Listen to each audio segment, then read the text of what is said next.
All right, welcome, guys. It's good to have y'all back. We got Adelaide on the phone, and we're going to be talking with them about the new record, about their current single, and yes, about a new single that you guys are going to get a chance to hear for the first time during the show this week. So, welcome back, Adelaide. Hey. Glad to be back. Well, good. I'm glad to have you back. I'm super excited. I've been listening to the record a little bit. Got to see a chance to see the music video. I think everything is looking top notch. I'm very curious to see where this takes you guys, because I know that this is not obviously the first thing that you guys have done, but man, this definitely seems like a pretty big step up. So, how are you guys feeling about this new record? Feeling good about it. Cool. I like it. It's finally done. It's good. It's good.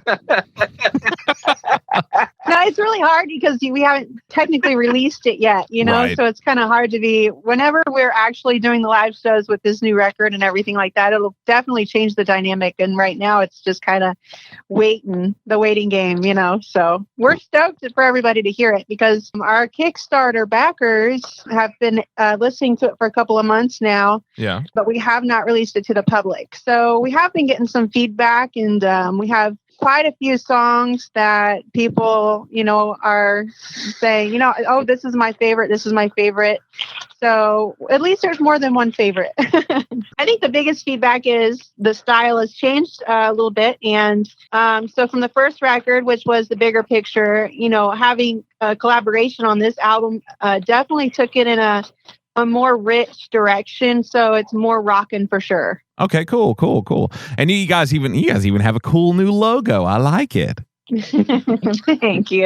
Yeah. It is pretty nice. Yeah. It does not look exactly like anything, but it kind of reminds me, just vibey wise, of kind of like, I guess, the last iteration of like the Linkin Park logo that they had, but it's just because of the circle and the angles, but it doesn't look that much like it, but it just reminds me of it, which is not a bad thing, because I always thought that was a cool logo anyway. But oh, really cool. Well, the Avengers signal was already taken, or logo was already taken. So that's right. That's right. Avengers. Well, I like the way that you guys kind of were able to kind of take it, and it's a very simplified idea, and it's more to kind of give you an impression of like a letter A rather than saying, here's an A in a circle. So I like that. That's cool. So going through the process, I mean, obviously we can't talk too much about too many of the songs, because most people, unless they were a Kickstarter backer, aren't going to have any clue what we're talking about, and they can't instantly go and stream the record. But what would you say as far as the process goes for this new album, which, by the way, has the same title as the single, Strong and Brave? What would you say was the biggest challenge in recording this record, or maybe even in the writing process? I think there have been some of the business. Let me restart that. Sure. Hey, remember, identify yourself too, Jake. Yeah. So this is Jake. Take 3. All right, I've had my fun. Yeah. Actually, Eric, if you could introduce me as Kermit the Frog, that would be great. Why are there so many songs about rainbows? Oh my gosh, that is awesome. I'm so sorry. I am so sorry. Laura, maybe you should take this one. Yeah. You know what? At this point, I forgot the question. Well, it was originally, what was the most challenging thing about making this record? But I think we should change it to, what's the most challenging thing about doing an interview on the radio? I think that's a good question for Jake, because he's, the one that's in the studio the most. So. Oh yeah. This is Jake. We're not going to be able to do this. I'm so sorry. It's all right. I didn't think you'd be able to do it at this point, so it's all good. Just as what comes natural. If it feels like totally weird to identify yourself, don't worry that much about it. It's okay. If I can speak, I think the hardest part, or the most challenging part, is your expectations on, how quick things can happen or should happen versus reality at times, because we're excited to get the music out and excited to get the record out there. And, you're always relying on, other things that you can't control. And that's probably the hardest part, is there's things that you can't control in the process. Aside from it obviously being a big stylistic shift, with it being a little bit more rock centric and maybe a little heavier and whatnot, was there something that you felt like maybe stretched you guys as musicians in the studio working on this record? To start, this record it's been a very, very long process. You could say it's been in the works since 2016. In some ways, that's when we began writing for it. And what's interesting is a lot of the loops and even a lot of the guitars were actually recorded back in 2016, just as I was kind of working on pre-production and stuff like that. Me and Laura were sending stuff back and forth to write. It's really been one of those things where we've had lots of time to sit on these songs and listen and learn, figure out direction for them. So it's made it a very interesting process for sure. Do you think that there was a specific reason why you guys felt like time wasn't really, I guess why you felt like you had as much time as you did to be able to kind of work on them and not very much pressure to try to finish them in a hurry, I guess. Was there a particular reason for that? Yeah, part of the reason we've felt like we've had the time is we have been on the road extensively over the last 2 years. So a lot of times the writing sessions can maybe not quite be as productive as whenever you just have, say, 2 or 3 months to write. So it definitely has been a process, and we've not really forced anything on this record, I think is the cool thing in terms of lyrics and melodies and stuff. That's something I feel that Laura really executed well. She didn't really rush any of the songs, and if something on the first go around of her writing turn out exactly the way she wanted, I mean, we felt we had the freedom to take a little bit more time on it. So in terms of the writing of the process. Cool. Well, once again, and this is not to try to camp out on this as a topic, but do you think that since this record is done and you guys, are obviously anxiously awaiting its release, which should be sometime fairly soon, but aside from the idea of having this one done, when you start thinking about the next record, do you think that you will feel like you have the luxury of being able to take a decent amount of time next go around as well, or do you think that's going to feel more rushed? We've already actually started writing some songs for the next album, and we've even talked about possibly doing solo projects. Just like eventually I would like to put out some form of a worship, album, which would be a little bit more on the, I guess, pop spectrum than rock. As a band, I think, the writing process, I was personally so focused on the first album, and so many people have never heard of us, and it's brand new to so many people. So it was really hard to go into a new area and a new state even.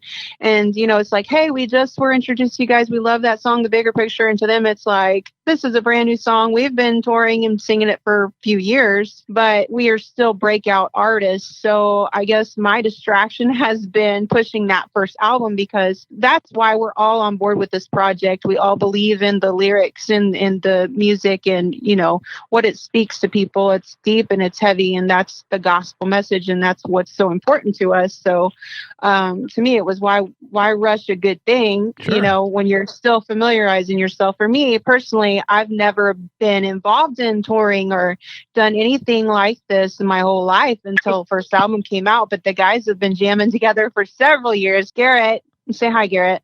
Hello. Garrett and Jake, our lead guitarist, so that's our bass player, and our lead guitarist, Jake, have been, they went to grade school together and met Eric at a church camp. So they've been playing together for years, and this is so new to me. I don't know, but it's been so fun. It's been awesome. And, this album, I think, like I said before, as a collaboration, I think it's going to blow a lot of people away, because I really respect the guys and their talent and their ear for, Jake, for instance, has sat down and spent hours and hours, on tracks and just writing music. And, he'll send something over. I'm like, wow, that's really amazing. I could never in a million years come up with that. So a lot of what you're going to hear on the record Strong and Brave was, created by, his ear and his gift. So we've all just kind of come together to fine tune that. And so we're really excited about it. Very cool. Very cool. Well, we've been spinning the songs, the title track, Strong and Brave, for a while. And of course, you guys have just recently released the video for it, which is very visually interesting to watch. And you guys did a few kind of tricks on the video that are very cool to watch. But what was the experience like getting all dusty and having to do things at different speeds? Because I know some of what had to have happened behind the camera for some of that, and that had to have been interesting. Yeah, it was definitely pretty interesting. I think probably the worst part from all that was when you would get the powder in your mouth. I was wondering about that. It would like instantly absorb all the saliva you had in your mouth. It was awful. But the best part was when we got to throw the powder in other band members' mouths. That is very true. There was a good 15 minutes of them just throwing the powder in my mouth, and they're saying they're going to use it in the shot, which I never saw in the music video. I don't know. Never saw that part. The discussion that you weren't around for went something like this. We're going to have a bunch of powder left over. What should we do with it? Let's throw it in their mouths and tell them we'll shoot it and put it in the video.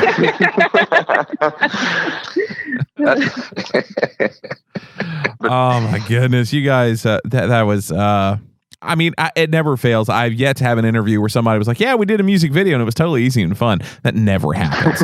But at the same time, I mean, it's hard to imagine one being it's hard to imagine too many of them being more uncomfortable than that one, just because I don't like having a dry mouth, and the idea of having to have somebody throw powder in my mouth sounds terrible.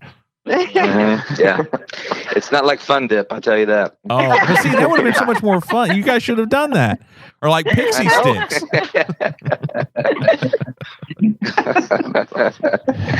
But then it would have felt like it was My Little Pony themed, and that might have been a little strange. Oh, right. True. Who told him our next music video idea? I was going to propose Care Bears, but there goes. My Little Pony takes the cake. That's right. But will you do the traditional, or will you do the Equestria girls where they're human but not quite and just weird? I have a 3-year-old, so I'm acquainted with most of this stuff more than I want to. I was like, how does he know this? Oh my goodness! I remember the last conversation we talked about Disney, so I don't know. Oh my goodness! I roll deep, my friend. I roll deep. Nice. But yeah, so I mean, if it's on Netflix and it's a kid show, I've probably seen at least a little bit of it. So yeah, it's lots of fun. But yeah, so you guys did this whole thing. Now that must have been like a beast to have to clean up after all that. Because I mean, if people haven't seen it, you guys have powder like all over you, and it's all up in your face and like on your head. And being a bald guy myself, the idea of having to clean that sounds pretty awful. Yeah.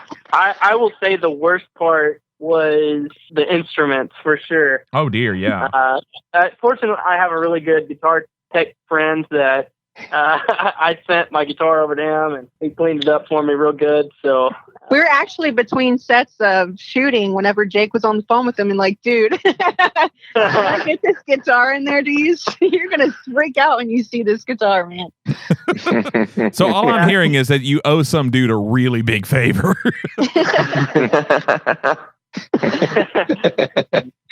So what were his exact words, if you can share, when he saw said guitar covered with all sorts of fun colored dust? Oh my gosh. I should actually pull that up because it's actually really funny. I can find it. Did you guys videotape it? Oh man, it's insane. Like, I know he sent me pictures of when he was fixing it and cleaning it up for me. Yeah. But literally, he had taken every single screw out of the guitar, every piece, and like, there was that powder in every crevice of that guitar. Uh-huh. Yeah. So yeah, he had the red paint dust on his red guitar. At least it was red. Now see, this could just be me, but if I were in said video shoot, I think I might have been tempted to just go down to my local pawn shop, buy the crappiest guitar I could find that would look good on camera, and use it, and then throw it away.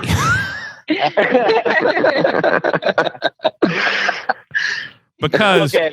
I mean, despite what people may think, the magic of video, you guys aren't actually playing to the track. I mean, it's pretty much you guys have to pantomime to this thing. So it doesn't really matter if it sounds good. Dude, did you bring a good guitar to this thing? Yep. Yeah. Yes. That's what I thought. What's funny is I think I remember a conversation with Cody Walker, who's our producer for the record. He was out there kind of directing this film or this video. And I remember a conversation, Jake, where you guys were talking about borrowing studio equipment. What happened with that? I don't really know. He's the one that ordered the powder, so he's probably like, no. I did find my conversation with Clay, my guitar tech friend. Okay. All right. And his exact words, the text he sent me the day he was working on it, he said, "I hate so much about the things you choose to be." And I said, "LOL, I am definitely the Toby Flenderson of guitar players." And then he responded by saying, "You're like an evil snail." And he said, How did you get it in the wiring route?" And I said, "I didn't know there were wiring routes." Oh, dear goodness. You guys are troopers for the art of it all. That's all I got to say. You guys are troopers. Did you guys go somewhere specific to clean all this stuff off of you? We sure did. Yep. He went to the nearest shower, which is at a gas station in the bathroom. Well, there was no And- shower. Wasn't really That's what I said, there was no shower. It was Well, I was saying said sink is my shower. And so it was really hard to get this paint off of us. And the funniest thing for us was seeing the people's faces coming in, seeing a guy in red, blue, and me in green, just staring back at him with watery paint just melting off of our faces, and seeing the sheer horror on their face, and contemplating, do I really have to go that bad in this bathroom? There's probably a gas station 5 miles up. I could just hold it till And to add to the story, this wasn't just a gas station. This was a truck stop. Oh boy. See, I'm impressed that you guys came out of that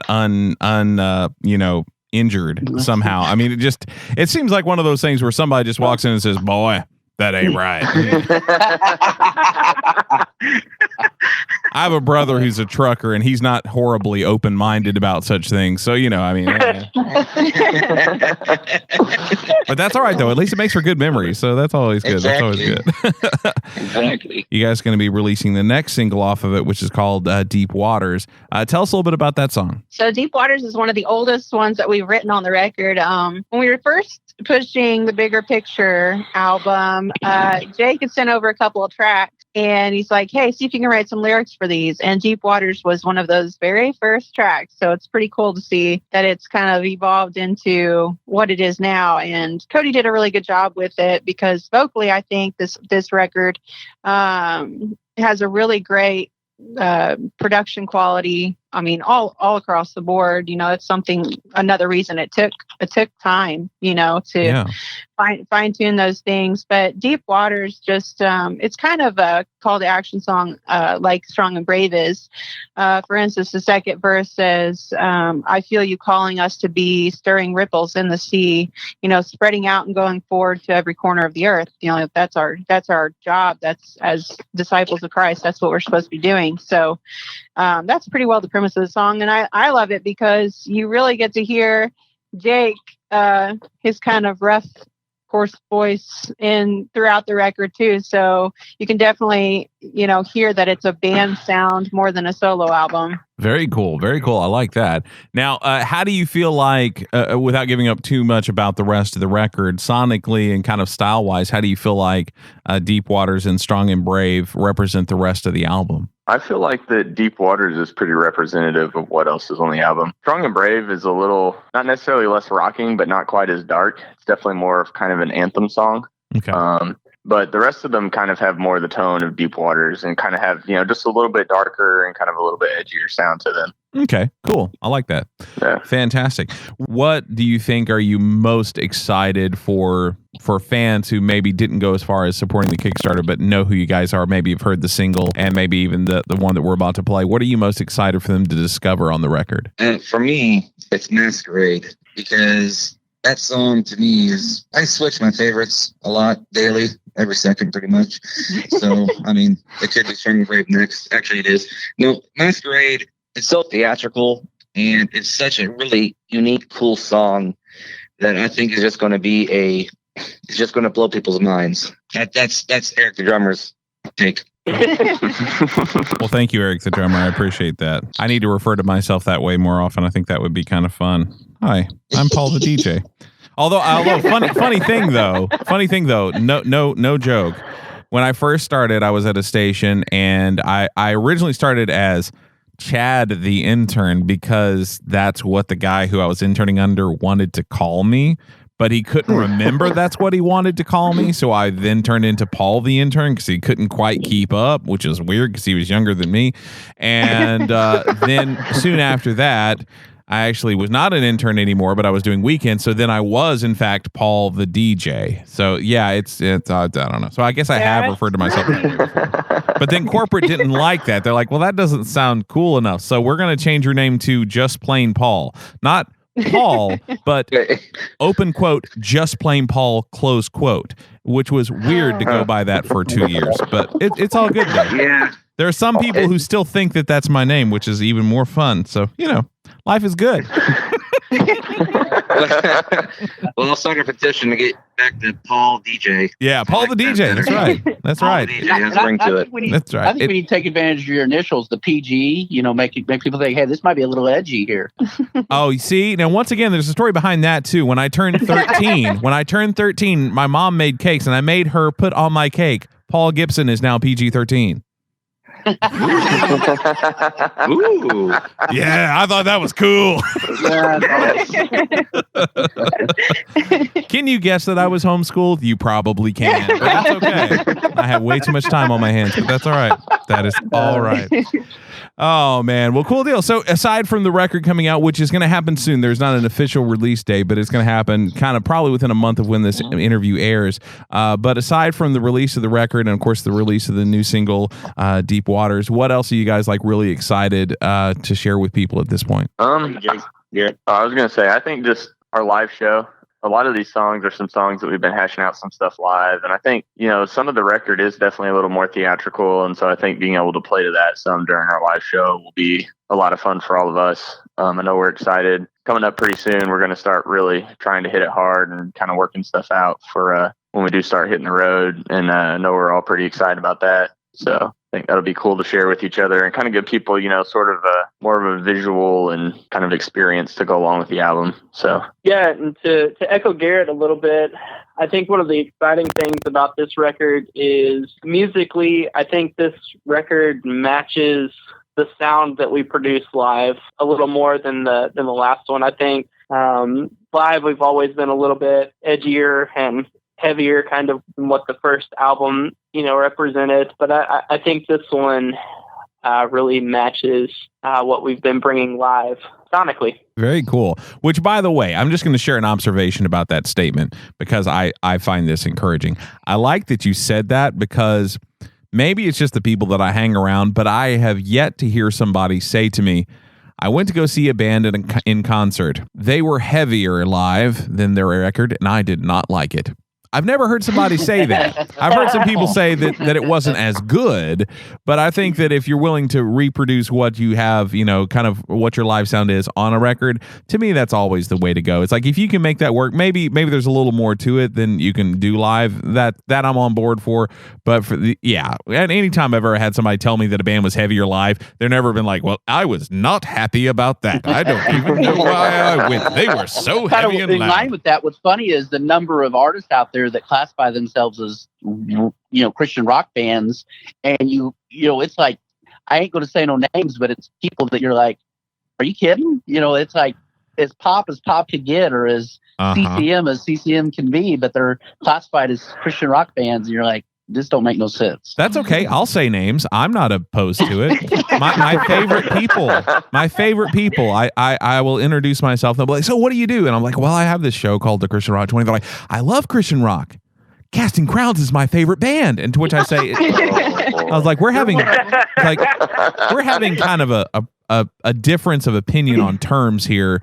But what I'm talking about and what you're talking about are kind of a little different. It's like, I understand they play guitars. There might even be distortion, heaven forbid. But what you're thinking about and what I'm thinking about are not the same thing. But that's okay. I almost wonder if that bands do that because as an artist being on the stage, you feel like you're rocking out when you're passionate about what you're doing. You know what I mean? So I think it's easy to say, hey, we're rocking, because we're feeling the music and I don't know. But what you hear on the radio, no, it's not. They're not rock bands at all. And I wouldn't even classify us as a rock band with the first album until, you saw us live, like Jake was saying. So. Well, it doesn't ever appear like anyone else knows that either. I mean, it's always amazing to me, like newspapers, because they'll say the same thing. They're like, Christian rock band Casting Crowns is going to play the Panula Coliseum. And it's like, well, that's great, but you're wrong. It's like, that's nice. Don't get me wrong. If you like Casting Crowns, that's great. Just don't call them something they're not. I mean, that's like saying I'm going to go see the Wiggles. It's like they're not the Wiggles. They're Casting Crowns, and they're no more. They're no more the Wiggles than they are Christian rock. It's not. It's not. It's the wrong label. But at least it's closer when you call them the Wiggles than Christian. No. Oh my gosh! Now, if the next time Casting Crowns performs, they perform Fruit Salad, Yummy Yummy, then we will know that they heard the same thing. Yeah. We might know what their night job is. That's right. Which, by the way, did you guys know that one of the founders of the Wiggles was actually one of the original members of Crowded House? What? Yes. Yes. How the mighty have fallen. Wow. What's sad, though, is he's probably making more money in the Wiggles than he did in Crowded House. Oh, by far. A much longer career stint there, but that's okay. That's all right. Hey, if it makes you money and you can look in the mirror every night and go, I'm in the Wiggles, then that's what you should do. That's okay. Okay, I got to ask you a question now since you brought up the Wiggles. All right. Have you ever heard of the Doodle Bops? The Hootie Body Bodies? The Doodle Bops? The Doodle Bops. It sounds familiar, but I couldn't tell you much about them. Gotcha. Okay. All right. I thought I'd stretch your mind for a second. Eric decided to have somebody talking about it. Yeah, there goes my Monday. Oh, I'm sorry. I mean, that isn't the one. I can't remember what those names are. That isn't the one that's on Netflix. It's like they do all Beatles songs, is it? No. Oh, okay. That one's actually not half bad, surprisingly enough. But, once again, I have a 3-year-old. Of course, she's not telling us it's a 3-year-old lab puppy. Yes. But, it's like, it's kind of, I don't know. I guess it's all right. I don't get excited about it. Now, if we start talking about like old school Powerpuff Girls episodes, I'm in. But, Oh, my God. Oh, no. Yes, I am. I don't know why, but I find it very fun.